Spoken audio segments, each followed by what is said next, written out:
ውድ ተመልካች አድማጮቻችን እንደምን ከርማችኋል? በዛሬው ኳስ ዓለም ፕሮግራማችን ለሳውዲ አረቢያው አልናስር ክለብና ለፖርቹጋል ብሔራዊ ቡድን በአጥቂ መስመር የሚጫወተውን የክርስቲያኖ ሮናልዶ አጭር እግር ኳስ ታሪክ ይዘንላችሁ ቀርበናል። እንደምትደሰቱበት እናምናለን። ለአልናስር ክለብና ለፖርቹጋል ብሔራዊ ቡድን የሚጫወተው ክርስቲያኖ ሮናልዶ ማን ነው? እንደ ኢሮፒያን አቆጣጠር በፌብሩዋሪ 5 1985 የውልደቱ ቀን የሆነውና አሁን በቅርቡ 41ኛ ዓመቱን ለማክበር በዝግጅት ላይ ያለው ክርስቲያኖ ሮናልዶ የተወለደው በፖርቹጋል ሳኦ ፔድሮ ግዛት ልዩ ስሟ ፋንቻይ በምትባል ቦታ ነው። ይህ ከአራት ልጆች መካከል ትንሹ ሆኖ የተወለደው የእናቱና አባቱ የዘር ግንድም የሚመዘዘው ከዛው ከፖርቹጋል ነው። ሮናልዶ በአሁኑ ወቅት የዓለማችን ታሪካዊ ተጫዋች ተብለው ከሚጠሩ ተጫዋቾች ውስጥ አንዱ ሲሆን 40ኛ ዓመቱም ላይ ሆኖም የፖርቹጋል ብሔራዊ ቡድንና የሳውዲውን አልናስር ክለብ በአምበልነት በመምራት ላይ ይገኛል። ይህ እስካሁን ድረስ የ5 ጊዜ ባላንዶር አሸናፊ፣ የ3 ጊዜ የአውሮፓ የዓመቱ ምርጥ ኮከብ፣ የ4 ጊዜ የአውሮፓ ወርቃማ ኳስ ተሸላሚና የ5 ጊዜ የዓለም ኮከብ ተጫዋችነትን በፊፋ የተሸለመው ድንቅ ተጫዋች እንደማንኛውም ተጫዋች ኳስን የጀመረው በልጅነቱ በፖርቹጋል ማዴራ ጎዳናዎችና ሜዳዎች ላይ ነው።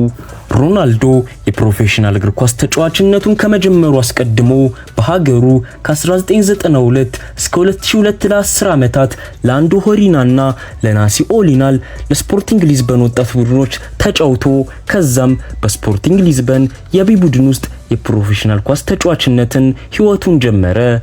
በዋናው ቡድን ደረጃ ለስፖርቲንግ ሊዝበን፣ ማንቸስተር ዩናይትድ፣ ሪያል ማድሪድ፣ ጁቬንቱስ እና አሁን ደግሞ በአልናስር በመጫወት ላይ ይገኛል። ከክለብ ተጫዋችነቱ ባሻገር ለፖርቹጋል ብሔራዊ ቡድን ከ15፣ 17፣ 20፣ 21 እና 23 ዓመት በታች የተጫወተ ሲሆን ከ2003 ጀምሮ ደግሞ ለዋናው ብሔራዊ ቡድን በመጫወት ላይ ይገኛል።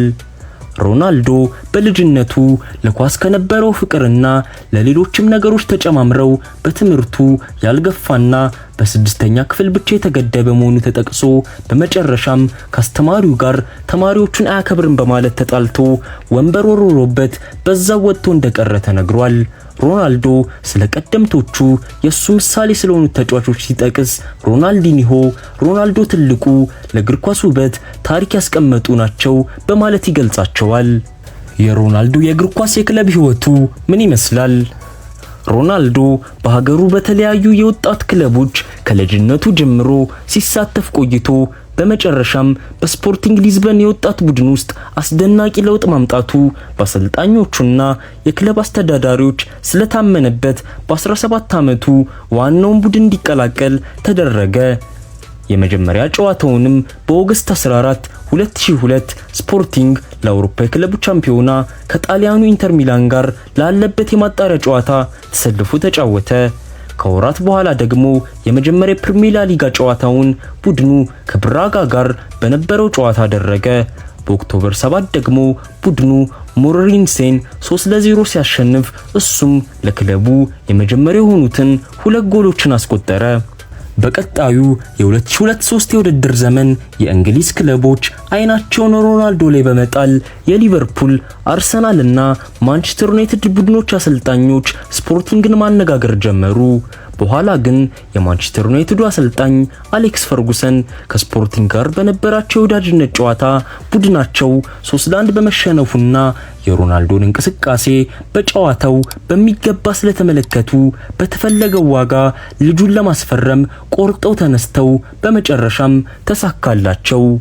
ሮናልዶም በኦገስት 12 2003 ለእንግሊዙ ማንቸስተር ዩናይትድ በ12 ሚሊዮን ፓውንድ መፈረሙ ይፋ ተደረገ።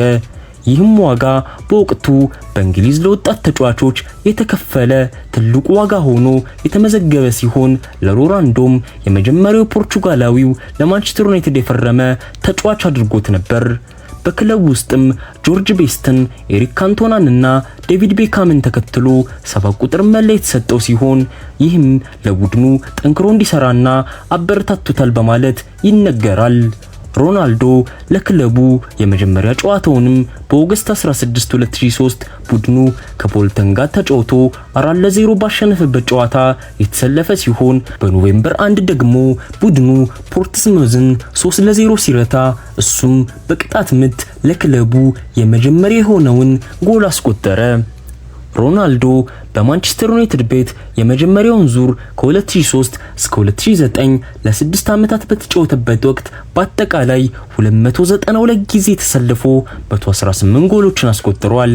በዚሁም ቆይታው ክለቡ 3 የፕሪሚየር ሊግ፣ 1 የአውሮፓ ቻምፒዮን፣ 1 የኤፍኤ፣ 2 ካርሊንግ ካፕ፣ 1 የፊፋ የዓለም ክለቦች ዋንጫና 2 የኤፍኤ ኮሚኒቲ ሺልድ ዋንጫዎችን እንዲያገኝ የበኩሉን አስተዋጽኦ አድርጓል። ይህን ካደረገ በኋላ ነው እንግዲህ በወቅቱ የዓለም ሪካርድ በሆነው 80 ሚሊዮን ፓውንድ ወደ ስፔኑ ሪያል ማድሪድ ያመራው። ሮናልዶ በማድሪድ ሜዳ ሳንቲያጎ በርናቦ ከደጋፊ ጋር ለመተዋወቅ በነበረው ዝግጅት 80,000 ሕዝብ የተገኘ ሲሆን ይህም ቀደም ብሎ ዲያጎ ማራዶና በናፖሊ ቤት በሪካርድ አስመዝግቦት የነበረውን 75,000 ሪካርድ ሰብሮት ነበር።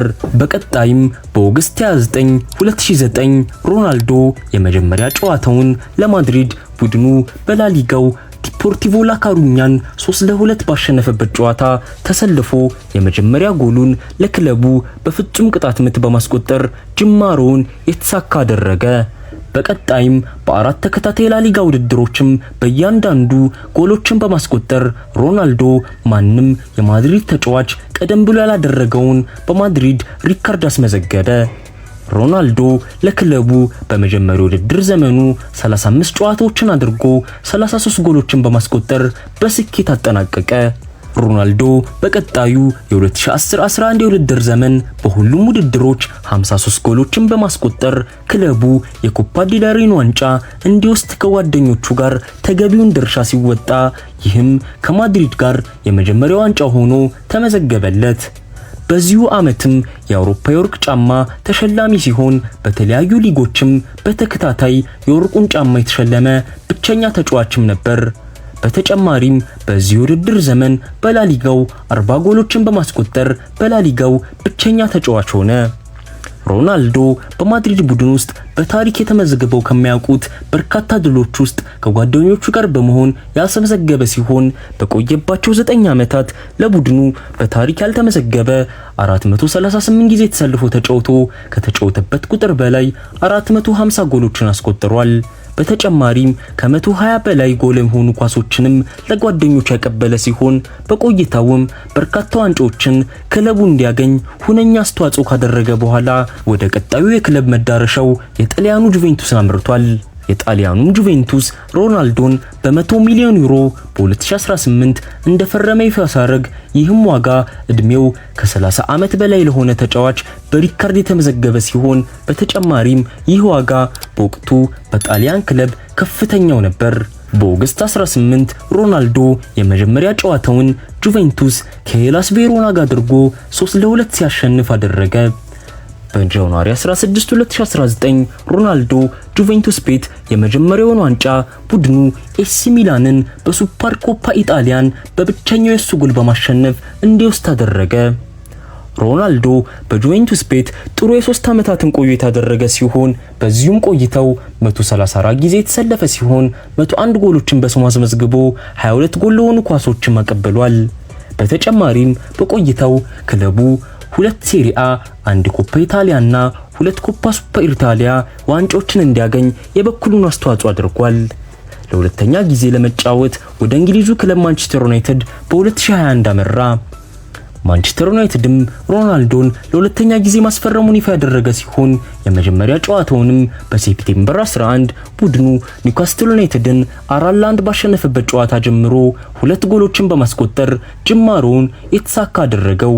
በቀጣይ ደግሞ ቡድኑ በቻምፒየንስ ሊግ የስፔኑን ቪያሪያልን 2-1 ሲረታ እሱም ለክለቡ የቻምፒየንስ ሊግ የማሸነፊያን ጎል አስቆጠረ። በዲሴምበር 2 ደግሞ ቡድኑ አርሰናልን 3-2 ባሸነፈበት ጨዋታ 2 ጎል አስቆጥሮ በዘመኑ ያስቆጠራቸውን ጎሎች ከ800 በላይ እንዲሻገሩ አደረገ። ሮናልዶ በመጀመሪያው የውድድር ዘመኑ በማንቸስተር ቤት 24 ጎሎችን በማስቆጠር አጠናቀቀ። ይሁን እንጂ ቡድኑ 6ኛ ደረጃ ይዞ በማጠናቀቁ ለቀጣዩ ዓመት የአውሮፓ ቻምፒየንስ ሊግ ሳያልፍ ቀረ። ይህንን ውጤት ተከትሎ ሮናልዶ ከ2010 ወዲህ ያለ ዋንጫ ያጠናቀቀበት ዓመት ሆኖ ተመዘገበ።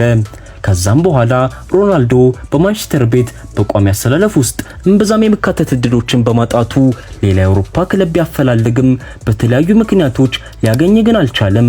በመጨረሻ ግን ከሳውዲው አልናስር ክለብ ጋር ተነጋግሮ ስምምነት ላይ በመድረሱ በኖቬምበር 22 2022 ከማንቸስተር ጋር የነበረውን ኮንትራት አቋርጦ ወደ ሳውዲ አረቢያ ሄደ። የሳውዲው ክለብ አልናስር ሮናልዶ እስከ 2025 ድረስ የሚያቆየውን ፊርማ በዲሴምበር 30 2022 ማኖሩን አሳውቆ ይህም ስምምነት የማስታወቂያ ስራን አካቶ በአመት 200 ሚሊዮን ዩሮ የሚያስከፍለው መሆኑን በተጨማሪ አስታወቀ። ሮናልዶም በአዲሱ ክለቡ የመጀመሪያ ጨዋታውን በጃንዋሪ 22 2023 በአምበልነት ቡድኑን እየመራ የተጫወተ ሲሆን በጨዋታውም ተጋጣሚውን አሊትፋቅን 1-0 ሲያሸንፉ እሱም ሙሉ 90 ደቂቃ ተጫወተ። በቀጣይም ቡድኑ ከአልፈታ ጋር ተጫውቶ 2-2 ሲለያዩ እሱም በመጨረሻው ደቂቃ የተገኘውን ቅጣት ምት ወደ ጎልነት በመቀየር የመጀመሪያ ጎሉን ለክለቡ አስመዘገበ። በቀጣይም ጨዋታ በፌብሩዋሪ 9 ደግሞ ቡድኑ አልወዳህን 4-0 ሲያሸንፍ ሮናልዶም አራቱንም ጎሎች በማግባት ስኬታማነቱን ማስመስከሩን ቀጠለ። ሮናልዶ በአረብ ክለቦች ቻምፒዮና ዋንጫ ፍጻሜ ላይ የሁለት ጊዜ ተቀናቃኛቸውን አልሂላልን በኦገስት 6 2-1 አሸንፈው ዋንጫ ሲያነሱ ሁለቱንም ጎሎች ከማስቆጠሩም በላይ በአጠቃላይ ውድድር 6 ጎሎችን አስቆጥሮ ሮናልዶ በ23 ለክለቡና ለሀገሩ ባደረጋቸው ጨዋታዎች በአጠቃላይ 54 ጎሎችን በማስቆጠር የዓመቱ ከፍተኛ ጎል አስቆጣሪ ሆኗል። ሮናልዶ አሁንም ለአልናስር በመጫወት ላይ ሲሆን እስካሁን በተጫወተባቸው 86 ጨዋታዎች 84 ጎሎችን ከመረብ አሳርፏል። የሮናልዶ የብሔራዊ ቡድን ተሳትፎ ምን ይመስላል? ሮናልዶ ሀገሩ ፖርቹጋልን ከ15፣ 17፣ 20፣ 21 እና 23 ዓመት በታች ቡድኖች ውስጥ በአጠቃላይ 34 ጊዜ ተሰልፎ 18 ጎሎችን ያስቆጠረ ሲሆን አሁን ደግሞ ከ2003 ጀምሮ ለዋናው ብሔራዊ ቡድን በመጫወት ላይ ይገኛል። ሮናልዶ የመጀመሪያ ብሔራዊ ቡድን ጨዋታውን ፖርቹጋል በኦገስት 20 2003 ከካዛኪስታን ጋር ባደረገችው ጨዋታ ላይ ተቀይሮ ገብቶ ያደረገ ሲሆን በ2004 የአውሮፓ ሀገሮች ዋንጫ ላይ ሀገሩ በግሪክ 2-1 በተሸነፈችበት ጨዋታ ደግሞ ለሀገሩ የመጀመሪያ የሆነውን ጎል አስቆጠረ። በ2006 የፊፋ ዓለም ዋንጫ ሮናልዶ በ21 ዓመት ከ132 ቀኑ ለፖርቹጋል በትንሽ እድሜው በዓለም ዋንጫ ላይ ጎል ያስቆጠረ ተብሎ ታሪክ ተጽፎለታል። ሮናልዶ አሁንም ለብሔራዊ ቡድኑ በ40 ዓመት እድሜው ሁነኛ አገልግሎት እየሰጠ ያለ ሲሆን እስካሁንም 226 ጊዜ በመጫወት የዓለምን ሪካርድ የያዘ ተጫዋች ሲሆን በዚሁም ጊዜ 143 ጎሎችን ከመረብ አሳርፏል። ክርስቲያኖ ሮናልዶ በርካታ ስኬቶችን በግሉ የተቀዳጀ ሲሆን ከሞላ ጎደል ዋና ዋናዎቹ የሚከተሉት ናቸው። በ2008፣ 2013፣ 2014 2016 2017 የፊፋ ባላንዶር አሸናፊ ነበር። በ2016 እና 2017 የፊፋ የዓለም ኮከብ ተጫዋች በመባል ተሰይሞም ነበር። በ2013-14 በ2014-15 እና በ2015-16 የውድድር ዘመን የአውሮፓ ኮከብ ተጫዋችም ነበር። የ2016 የፊፋ ወርቃማው ጫማ ተሸላሚ ነበር።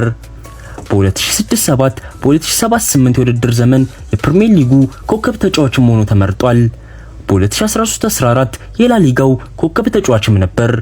በ2023-24 እና በ2024-25 የውድድር ዘመን የሳውዲ ፕሮ ሊግ ወርቃማው ጫማ ተሸላሚም ነበር። ውድ ተመልካች አድማጮቻችን የታዋቂውን ክርስቲያኖ ሮናልዶ ለፖርቹጋል ብሔራዊ ቡድንና ለአልናስር ክለብ በአጥቂ መስመር የሚጫወተውን አጭር የእግር ኳስ ታሪክ የዳሰስንበት የኳስ ዓለም ፕሮግራም በዚሁ እያጠናቀቅን ለፕሮግራማችን አዲስ የሆናችሁ ቀጣዮቹ ዝግጅቶቻችን በቅድሚያ እንዲደርሷችሁ ሰብስክራይብ እንድታደርጉ በአክብሮት እየጠየቅን የፕሮግራማችን ቋሚ አድማጭ ተመልካቾቻችን ደግሞ ሼር እና ኮሜንት በማድረግ እንደ ሁል ጊዜው ለዝግጅቶቻችን ድጋፋችሁ እንድትለግሱን በመጠየቅ የዕለቱ ዝግጅቶቻችንን መልካም በመመኘት አበቃን። እስከ ሳምንት ቸርን ሰንብት።